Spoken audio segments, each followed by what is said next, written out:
Bienvenidos a Justicia en Acción. Amigos, hoy vamos a tratar un tema muy importante. Yo estoy seguro que va a ser de su absoluto interés. Y es que lo que parecía antes crianza, hoy puede constituirse en actos de violencia. Como los padres estamos educando ahora a nuestros hijos. Los tiempos han cambiado, por supuesto. Antes algunas prácticas podían ser tomadas como buena crianza, pero hoy en día, gracias a la evolución de los derechos del niño, niña y adolescente, estas prácticas pueden constituir o pueden generar consecuencias muy graves psicológicamente en nuestros menores hijos. Vamos a enseñarles en este espacio a diferenciar está permitido, hasta dónde los padres podemos aplicar algunos correctivos y cuánto ha avanzado la norma en este sentido. Tenemos como invitados especiales al juez Humberto Valdivia Talavera. Él es juez decano del módulo judicial integrado de la Corte de Arequipa, y nos acompaña también el psicólogo Víctor Niebles Cuentas. Él es integrante de esta sede judicial especializado en lo que es temas de violencia familiar. Bienvenidos a ambos, gracias por acompañarnos. Doctor, básicamente, ¿qué está permitido en los padres cuando ustedes diferencian como jueces un acto correctivo de un acto de violencia? Bien, gracias en principio por la invitación. La pregunta que formulas nos lleva a retroceder o a analizar el Código de los Niños y Adolescentes del 2000. Este código, en su artículo 74, cuando hacía mención a los deberes y derechos de los niños, dentro de ellos establecía, por cierto, el papá tiene el deber de cuidar a los niños, protegerlos, etc. Pero dentro de estos incisos o dentro de estos deberes, el Código de los Niños y Adolescentes establecía que el padre podría corregirlos moderadamente. ¿Qué ocurre? El término moderadamente es muy subjetivo. Lo que para mí puede ser moderado, para otras personas no. Unas personas pueden entender de que le puedes meter un correazo, y para otras personas puede ser eso un abuso. Este artículo, como reitero, es del 2020, derivado del Código de los Niños y Adolescentes. Recordemos que la violencia es cíclica, es decir, el niño que hoy estaría siendo objeto de violencia, mañana más tarde, cuando sea adulto, va a continuar con esa violencia respecto de sus hijos u otros miembros del grupo familiar. Nosotros, el Estado peruano, es parte integrante o se ha adherido al Convenio de los Derechos del Niño. Y este convenio, en el cual están integrados o forman parte un promedio de 195 países, entre ellos el Perú, se comprometen a evitar cualquier tipo de violencia, ya sea física, psicológica o maltrato en relación a los menores. Es en atención a esto a que en diciembre del año 2015 se expide la ley 30.403. ¿Ya? Esta ley tiene tres aspectos fundamentales. El primero, que está referido a evitar o prohibir cualquier castigo físico o humillante. La segunda parte de esta norma establece el derecho a un buen trato. Y finalmente esta norma deroga el inciso 4 del artículo 74, es decir, aquel artículo que posibilitaba o permitía a los padres que puedan corregir de manera moderada a los hijos. Claro. Y entonces, doctor, ustedes toman para dictar las medidas de protección, porque recordémosles a nuestros seguidores que ustedes como jueces de protección dictan precisamente algunas reglas para evitar estos actos de violencia. ¿Qué criterios toma usted? En efecto, debemos establecer o concluir que desde la promulgación de la ley a la que he hecho referencia, queda ya prohibida este término de corrección moderada. Ya en el fondo lo que están diciendo es que para corregir a un niño no puedes emplear violencia, ya sea física o humillante. No se puede. Jalones, empujones, cachetadas, humillaciones, someterlo a ofensas al menor. Entonces nosotros, para cuando nos presentan una denuncia respecto de supuestos hechos de violencia en agravio del menor, valoramos esa situación. Hoy por hoy no se puede corregir a través de acciones que impliquen violencia, ya sea física o psicológica. Bien complicado, ¿verdad, licenciado? Bienvenido. Porque sabemos, la realidad nos ha mostrado muchas veces que hay algunos niños o adolescentes cuya conducta ya es excesiva, es muy agresiva hacia los padres.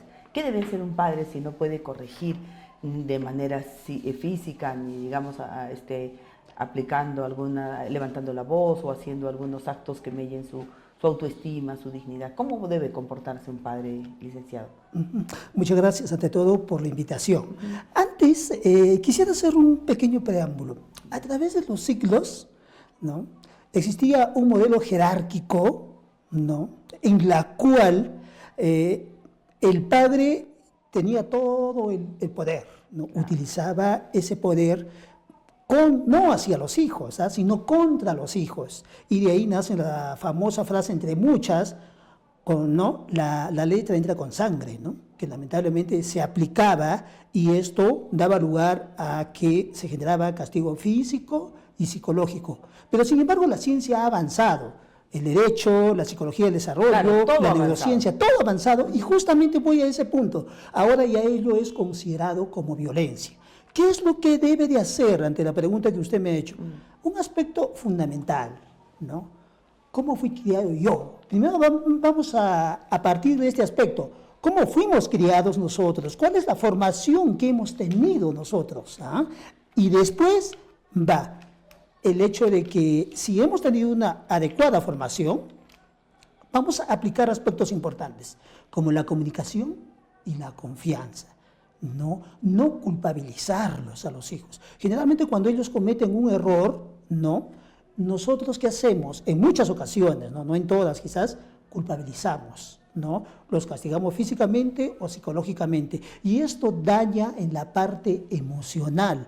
Según los últimos estudios biológicos, neurobiológicos que se han realizado en niños que sufrían violencia física, han dado lugar que estos niños tenían un estrés tóxico continuo, ¿no? Entonces, su autoestima también se ve afectada. Sí, ¿no? ¿Por qué? Ante esta situación hay tres aspectos que inciden, como usted dice. Uno es a nivel de lo que viene a ser el deterioro de la autoestima, ¿no?, y lo que viene a ser que una persona exterioriza la violencia, y lo otro es el problema a nivel cognitivo. ¿Cómo es que exterioriza la violencia? Es el hecho, si este niño o adolescente ha crecido en un lugar tóxico donde han impuesto la violencia, él, ¿cómo va a asimilar ello? Va a decir, no, yo voy a imponer lo que yo creo mediante la fuerza, la violencia, y yo me voy a imponer a ellos.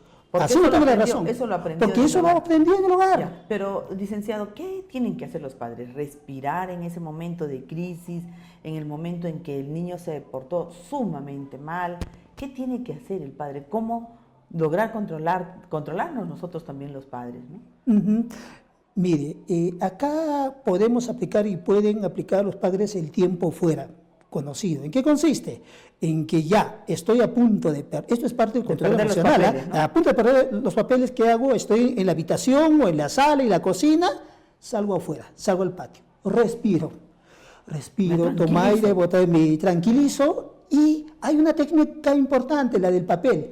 Con un papelito después, en una hoja, digo, a ver, ¿qué le iba a decir o qué le iba a hacer yo a mi hijo? Esto o esto. Una vez que yo sigo respirando, me tranquilizo, ya, esto le iba a decir o esto le iba a hacer, qué mal. Entonces, nuevamente ingreso y converso con mi hijo, ¿no? Entonces, ¿qué le estoy enseñando? Le estoy enseñando a mi hijo que ante una eventual discusión o pelea que puede haber, que me salgo fuera, me tranquilizo, y después confronto, pero las cosas... ¿Eso es control de la ira, licenciado? El control de la ira. Ese es un problema básico, es el control de la ira que estamos hablando. Lamentablemente, en muchas familias existe que no podemos controlar la ira. ¿Por qué? Porque decimos, yo tengo la razón.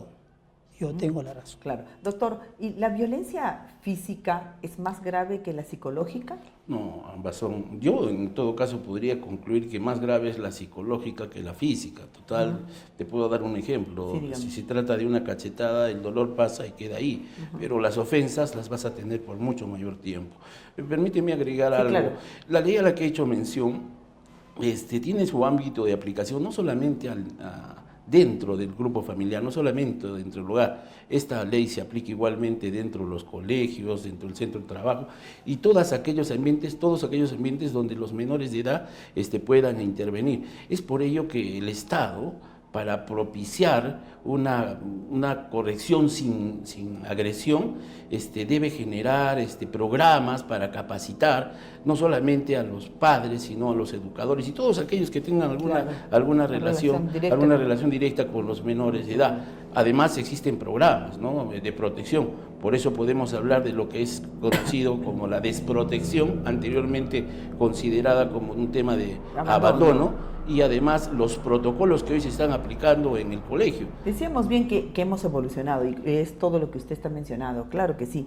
Pero, doctor, en nuestra realidad, en Arequipa, por ejemplo, usted, de acuerdo a la experiencia que tiene como magistrado, ¿qué casos mayormente se presentan contra menores? ¿Violencia física o psicológica en Arequipa? Las dos. De pronto, ¿O una viene acompañada de la otra? Normalmente la violencia física viene acompañada de la violencia psicológica.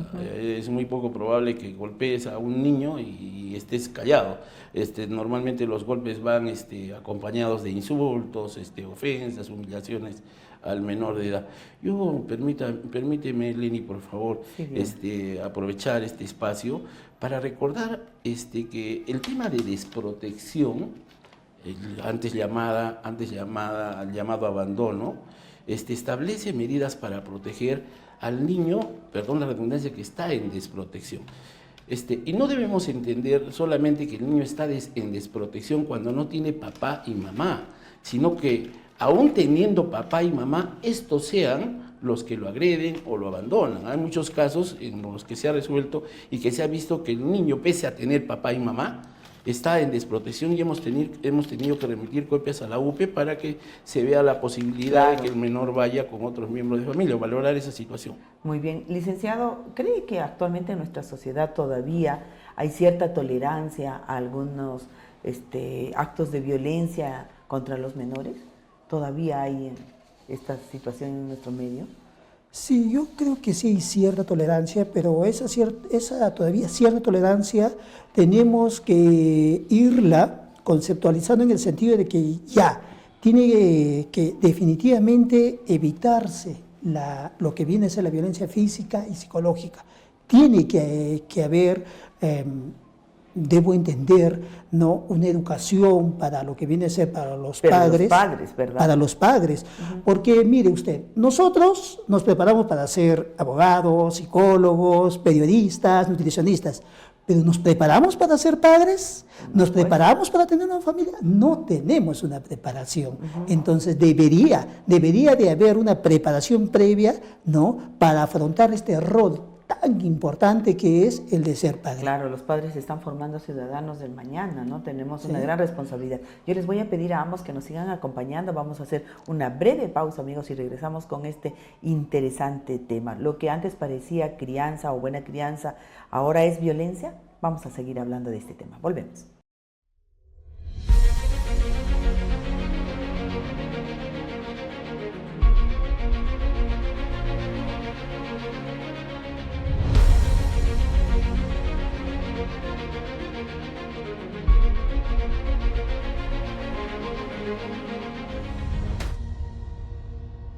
Bien, estamos hablando, sí, la buena crianza, que como antes se le denominaba, hoy es violencia. El juez Humberto Talavera y el licenciado, el psicólogo Víctor Niebles nos acompañan en este programa. Y doctor, yo quería hacerle otra consulta. ¿Qué signos puede dar un menor de que está siendo víctima de violencia? Los padres, los tíos, los familiares o los docentes, ¿pueden advertir esto y denunciarlo? De hecho, te hablaba hace un momento de la normatividad que se aplica en caso de que los colegios puedan advertir hechos de violencia.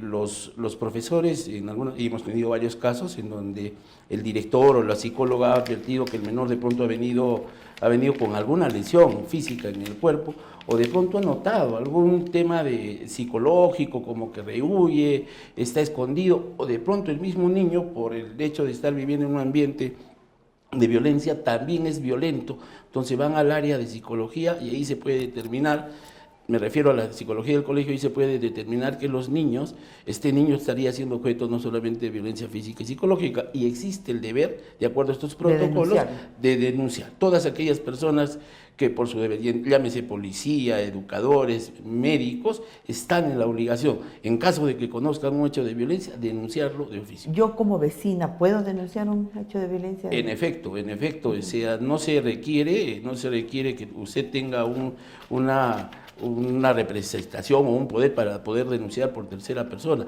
Igualmente, la ley establece que los menores de edad tienen la facultad para poder denunciar, ir a la comisaría y formular la denuncia, sin necesidad de requerir de un acompañamiento de un representante, porque esto resulta lógico. Imagínate si es que los agresores o presuntos agresores son los papás, ¿cómo podríamos exigirle que acompañar? Claro, doctor, pero ¿se dan estos casos? O sea, ¿los niños van a denunciar en Arequipa? Claro que sí, se han dado. La mayoría de casos que hemos visto de temas de violencia en agravio de niñas, niños y adolescentes han sido derivados de la propia institución educativa, pero ha habido casos en los que los menores se han constituido a la dependencia policial o en todo caso al Centro de Emergencia Mujer y han formulado la denuncia, y finalmente ha llegado la denuncia y hemos valorado eso, hemos dictado medidas de protección cuando el caso lo requiera. Claro. Licenciado, ¿cuál es el patrón de conducta de un niño de violencia? ¿Cómo se comporta? ¿Es normal? El doctor nos decía que a veces el niño es violento, pero también puede ser lo contrario, ¿no? Un niño retraído. ¿Esto es cierto, doctor? Sí, se manifiestan de diversas formas, porque la personalidad de cada uno es diferente. Claro, claro. Nuestra personalidad es como la huella digital, es infalsificable. Ahí cada uno reacciona, como dije hace un momento, de manera diferente. Lo normal es que sí exprese conductas violentas, no obedezca en casa, baje el nivel educativo. Y lo otro es que ya también exista lo que viene a ser un encierro en sí mismo, aislamiento.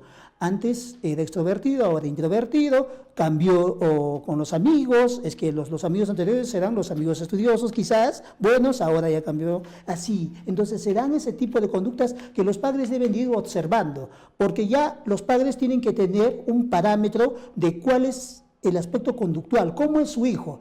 Y si veo que ese parámetro está cambiando, pero para mal, no evolucionando, sino involucionando para mal, ahí es donde está una señal de alerta o señales de alerta y debo de tomar las medidas correspondientes. ¿Y cuál es la medida? Llevarlo a un psicólogo o a una psicóloga, según sea el caso, para que puedan escucharlo. Porque algo debe estar pasando, porque recuerden, lo que viene a ser el comportamiento del ser humano es por algo. Es un comportamiento negativo, algo está pasando.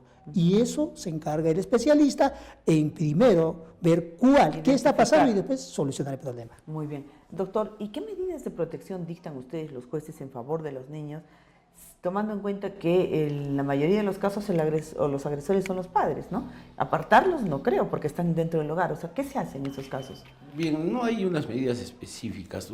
Para dictar las medidas de protección, nosotros tenemos que valorar el riesgo que pueda presentar. Para ello tenemos que tener en consideración si se ha presentado de pronto una evaluación médico-legal que determine que el menor presenta lesiones, si hay un informe psicológico, tenemos que revisar en el sistema integrado si es que hay antecedentes, ya sea en agravio del menor o de los presuntos agresores. Dependiendo de ello, podemos dictar las medidas. En el caso más severo podemos, como le decía hace un momento, remitir copias a la UPE si advertimos que los padres, quienes están llamados a cuidarlos, son en realidad los agresores y el niño no tiene ningún tipo de defensa. Muy bien. Licenciado, creo que también en el módulo judicial integrado tenemos una escuela para padres, ¿verdad? Y esto es para padres violentos. Así es. ¿Cómo trabajan? ¿Cuál es el procedimiento? ¿Llegan a través de o por disposición de una resolución judicial o esa iniciativa propia de los padres? No. Bueno, es por disposición judicial, ¿no?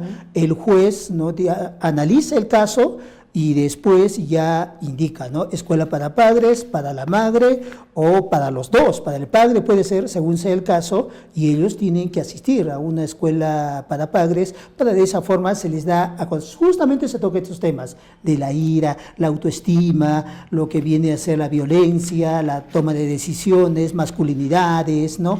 Las adicciones, todos esos temas se toca para concientizarlos. Y en estos temas, muchos padres de verdad que quieren continuar las sesiones. Tenemos muchos padres que nos dicen, va a continuar las sesiones, ¿no? Ya usted cumplió con las fechas, pero quisiera venir. Sí, puede hacerlo. Se entusiasman muchos padres. Entonces, esto a nosotros, en el módulo de violencia de la Escuela para Padres, de los colegas que realizamos, nos deja satisfechos. ¿Por qué? Porque creemos que hemos calado un poco. Y siempre cuando iniciamos una escuela para padres, les indicamos, por lo menos va a quedar algo Claro, de que lo sí. que estamos exponiendo, ¿Y algo. cuántas sesiones más o menos son esta escuela? Ya, en total son 6 sesiones, pero esas 6 sesiones se hacen de 2 horas, teniendo en cuenta por qué el trabajo de los padres. Muchos padres laboran, entonces se hacen 2 horas cada sesión, ¿no? Son 3 sesiones de 2 horas. En total son 6 horas que se realizan. Muy bien. Doctor, siempre se habla de derechos, ¿no? Obviamente estamos tratando ese tema ahora, pero a veces los menores también confunden, ¿no? Porque hay algunas conductas excesivas ya de los menores. El teléfono, lamentablemente, y las redes sociales, el acceso fácil a estas redes sociales ha hecho que su conducta también sea violenta. ¿Qué tienen que hacer los padres? Usted seguramente ha visto muchos casos de esos, ¿no? Estamos hablando de derechos, pero también hay deberes, doctor.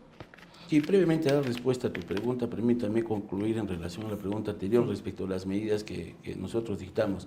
Evidentemente, en la mayoría de casos, lo que disponemos es una evaluación psicológica o terapia psicológica, en el caso de la presunta víctima, para que le presten el soporte emocional o psicológico que requiera, y en el caso del presunto agresor, para que aprenda vías más adecuadas de comportamiento. Y como quiera que hay algunos casos en los que los presuntos agresores o los miembros de la familia son los que agredirían al menor, para evitar que esto no suceda y nosotros podamos conocer, disponemos el seguimiento por parte del CEN, es decir, el CEN va a estar haciendo el seguimiento, yendo a la casa, ¿no? Monitoreando a efecto de determinar si es que se están cumpliendo o no las medidas de protección.